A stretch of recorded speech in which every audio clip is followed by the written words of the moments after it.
Welcome to the Ask a Cycling Coach podcast presented by TrainerRoad. Today, we are going to look into a real athlete's calendar and see why their FTP has actually been decreasing even though they've continued training. It's a problem that maybe some of you are solving. We're going to dissect everything about their calendar and go through the whole thing. And it's just going to be me today. Everyone here at the TrainerRoad offices, me included, is absolutely wide open on a lot of work that we have coming out here soon. Stay tuned for that. So it's just me. It's going to be a pretty quick one today. But just the same, I want to jump into it. So I'm going to share my screen so you can kind of see what I'm looking at here, and we can go through Matthew's account and go through the whole thing. So Mattheu wrote in asking, why is my FTP steadily decreasing from 349 to 331 since September? So we're going to get into this, look at it month by month, also just to pick out some things where we can see like some rooms and it's like some possibility for improvement. But first things first, here is the career. So this is what it looks like when you sign up for TrainerRoad. We see your training stress, we see the training plan that you're following, and we also see your progression levels. Think of those like video game character abilities, but abilities in each power zone. And then we also have a quick view of what your current week is in your training plan, but let's just jump into the training plan and check things out. So back in September, there was a peak FTP of 349, and then that dropped down to 331. And the first thing I want to look at up here is the top, this training stress chart. So if we look at this training stress chart, we can see that there was a lot of training stress here compared to recently. Let's actually look at the numbers. You can see on screen where we see a 6-week average. So that's a 6-week rolling average of how much TSS you've been accumulating per week. This is a really helpful thing to look at in ratio to your 6-week daily average. In other words, how much are you doing per day versus how much have you been doing per week? And then that can kind of give you an idea if you're really pushing it a little too hard day by day, or if things are just dropping down. And in this case, we're just going to look at that 6-week average. And I want you to look at right here where we see May to June. And that was a really good training time where we can see that Mattheu was sustaining for a period of 1, 2, 3, 4, 5, 6, 7, had a rest week, and then 8. So they're really 9 weeks. They had built themselves up to the point where they were carrying consistently right around 300, just over 300 TSS per week. Some of you listening to this, you may be thinking of the pro level training stress or TSS, training stress score. You may be thinking about pro stuff when you hear about pros doing 800 to like 1250 TSS per week, something like that. For most of us mere mortals, sustaining like doing an 800 TSS week actually ends up usually putting us in a hole that ends up hurting us later on. We actually do better, strangely, with just being consistent with something that's much more manageable.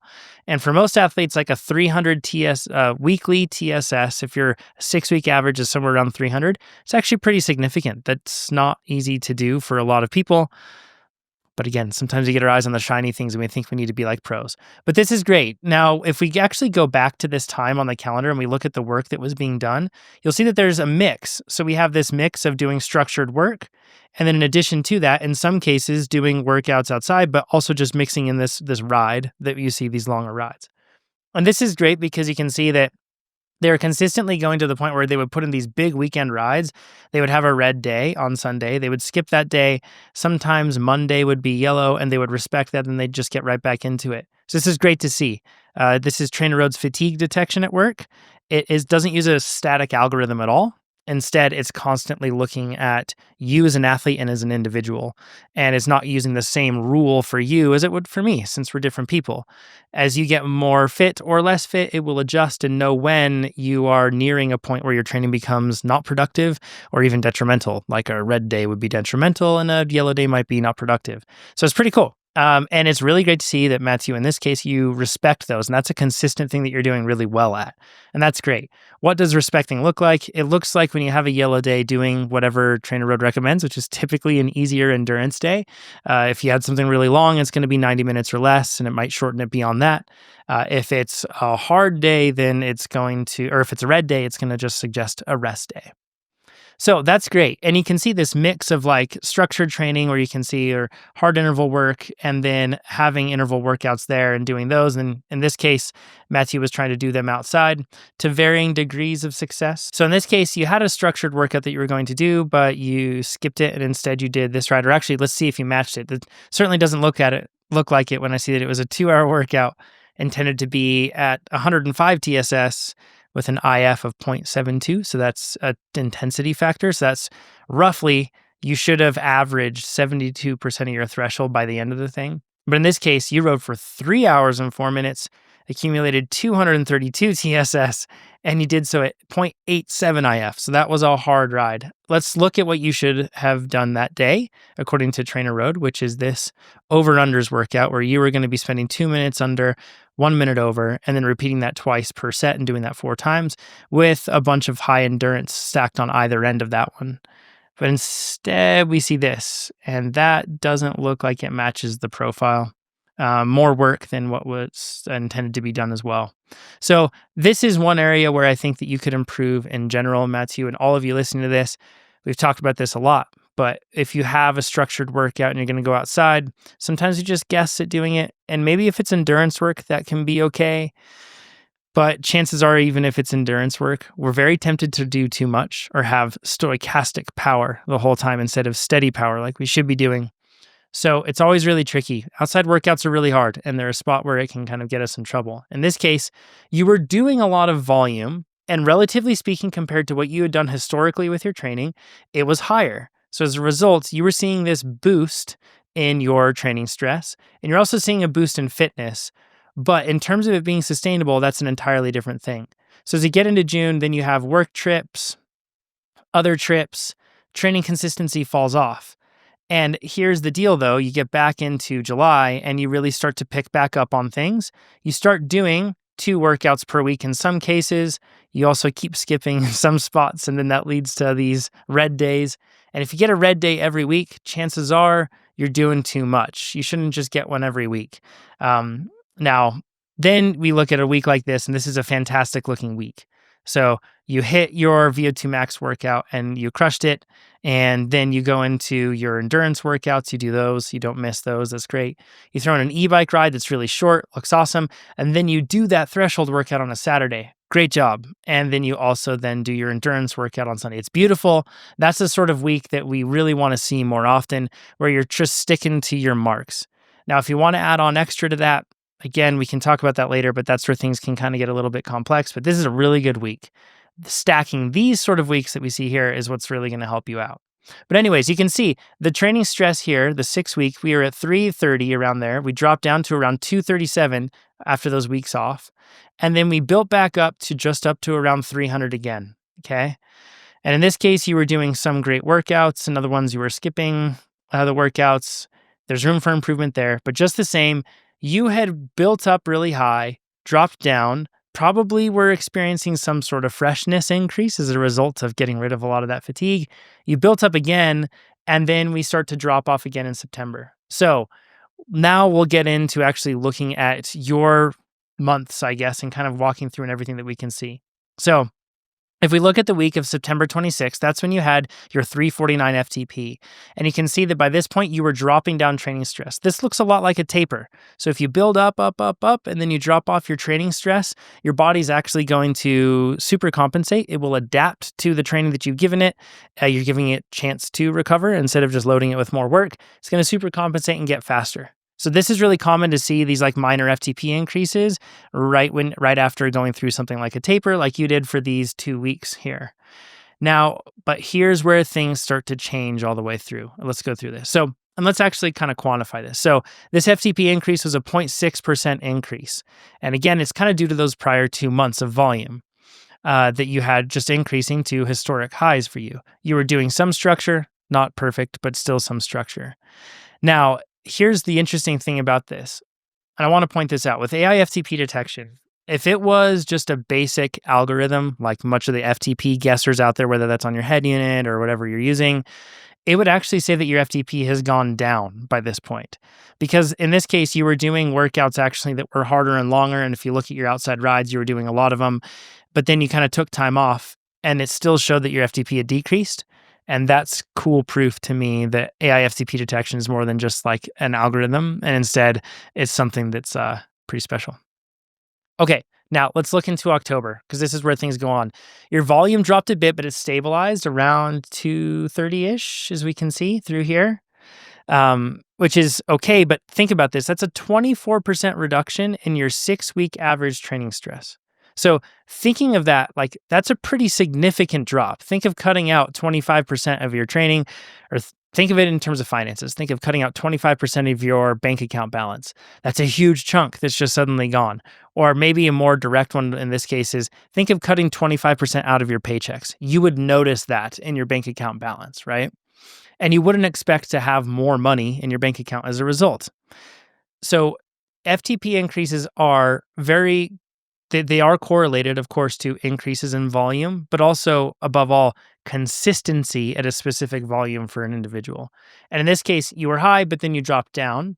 And then as a result, what we're going to see as we go on by the 24th of October, which we'll get to right here, we had a 1.1% decrease in your FTP via AI FTP detection. You were still training through here, but you weren't being as consistent.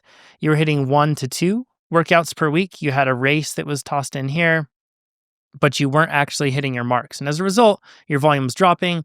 Every once in a while, you'd throw in a really hard one like this one where it says heavy legs.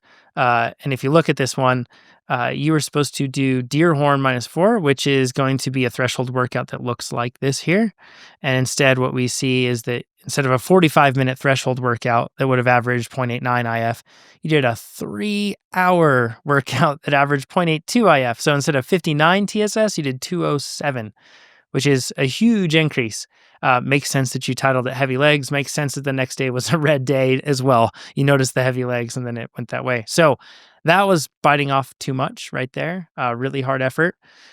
Doing all this stuff, but your volume's dropping, but you're still throwing in those hard weekend rides. This is a really common thing that I see with a lot of athletes, and they wonder, why is my FTP going down? I'm still doing these big weekend rides. Look at all the other stuff that you're missing out on. All that said, you still did 2 great workouts that week, which is really good.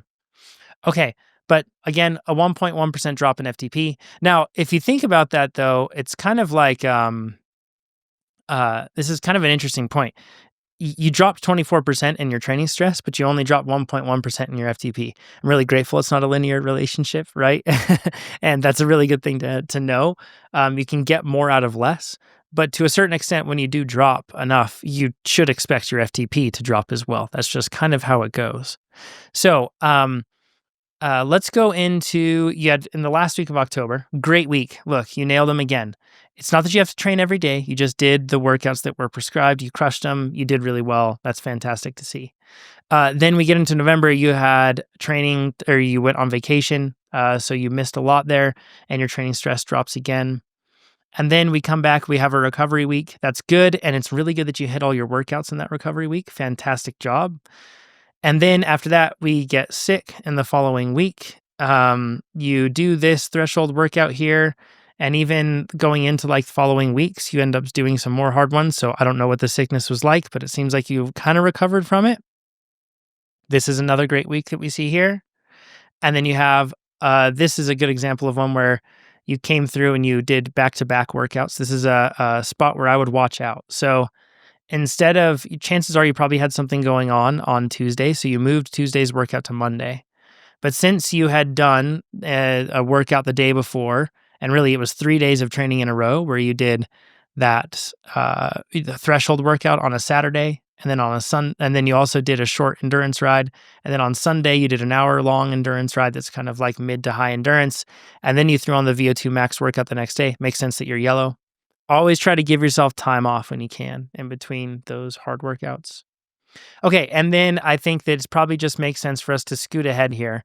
You got sick in the 3rd week of November, so let's look at that one here. And then you had a great 4th week of November. In December, you stacked some workouts, and I want to get into this. So you stacked a skipped workout, and then you did like kind of like makeup work on December 8th. This is that one that right here, you had beach and then deer horn that you did. So you did an endurance workout and a threshold workout on the same day. You were supposed to do the threshold workout on Saturday, but instead you just lumped them both over to Sunday. That happens really commonly because we're busy and life gets in the way. And then we don't want to fall behind. And we want to make sure that we maintain training stress like we're talking about. So we throw them in on the same day. That's where things get complicated. If you start to do this, you can see where the yellow days start to come in, and then it makes it harder to be consistent in the following weeks. So I would just try to avoid that.